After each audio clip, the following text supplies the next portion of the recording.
Hello everyone, ಇದು Sundays evening vlog. ಇವತ್ತು ಸಂಜೆ ಮನೆ ಹತ್ರನೇ ಇರೋ ಪ್ಲಾಂಟ್ ನರ್ಸರಿಗೆ ಹೋಗಿದ್ದೆ. ನಾನು ಸುಮಾರು ದಿನದಿಂದ ಮನೆಯಲ್ಲಿ ಇಂಡೋರ್ ಪ್ಲಾಂಟ್ಸ್ನ ಇಟ್ಕೋಬೇಕಂತ ಆಸೆ, ಬಟ್ ಮಗು ಸಣ್ಣವನಿರೋ ಕಾರಣ ಅದೆಲ್ಲ ಆಗ್ತಾ ಇಲ್ಲ. ಯಾಕಂದರೆ ಅವನಿಗೆ ಗಿಡ ಕಿತ್ತಾಕೋದೇ ಖುಷಿ. ಇವತ್ತು ಸಂಜೆ ಡಿನ್ನರ್ಗೆ ರೆಡಿ ಮಾಡ್ಕೋತಾ ಇದ್ದೀನಿ. ಬೇಗನೆ ಮಾಡ್ತಾ ಇದ್ದೀನಿ.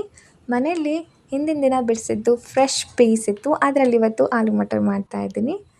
ಅದಕ್ಕೆ ಆಲೂಗೆಡ್ಡೆ 2-3 ಕಟ್ ಮಾಡಿ ಇಟ್ಕೋಬೇಕು. ಜೊತೆಲಿ ಪ್ಯಾನ್ಗೆ ಆಯಿಲ್ ಹಾಕ್ಕೊಂಡು ಸ್ವಲ್ಪ ಜೀರಿಗೆ, ಮೆಣಸಿನ್ಕಾಯಿ, ಈರುಳ್ಳಿ, ಸ್ವಲ್ಪ ಶುಂಠಿ ಬೆಳ್ಳುಳ್ಳಿ ಪೇಸ್ಟ್ ಹಾಕ್ಕೊಂಡು 2 ನಿಮಿಷ ಹುರ್ಕೋಬೇಕು.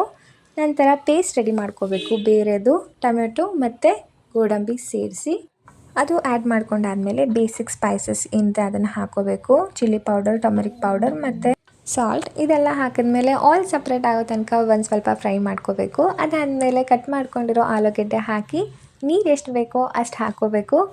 80% ಆಲೂಗೆಡ್ಡೆ ಬೆಂದಾದಮೇಲೆ ಪೀಸ್ ಹಾಕ್ಕೋಬೇಕು. ಇದೆಲ್ಲ ನೀಟಾಗಿ ಒಂದು 10 ನಿಮಿಷ ಪ್ರೋಸೆಸ್ ಆಗುತ್ತೆ. ಸೊ ಲಾಸ್ಟಲ್ಲಿ ಸ್ವಲ್ಪ ಗರಂ ಮಸಾಲ ಮತ್ತು ಕಟ್ ಮಾಡ್ಕೊಂಡಿರೋ ಕೊತ್ತಂಬರಿ ಸೊಪ್ಪು ಹಾಕ್ಕೊಂಡ್ರೆ ಆಲೂ ಮಟರ್ ಕರಿ ರೆಡಿ ಆಗುತ್ತೆ.